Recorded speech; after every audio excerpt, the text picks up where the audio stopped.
دا وګورئ په چارسده کې حالات خراب دي، بارانونه ډېر زیات تیز دي. د هغې د وجې نه دلته خټې ډېرې زیاتې دي او زمونږ ګاډی چې دی هغه هم ډېر یا الله خیر پکې واچوي، ډېر ښه پوه دی، شنته ورغلی دی.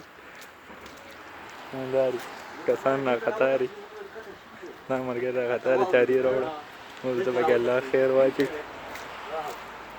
محمد چې کوم دی مونږ له سکول نه را روان کړی دی، یا الله خیر.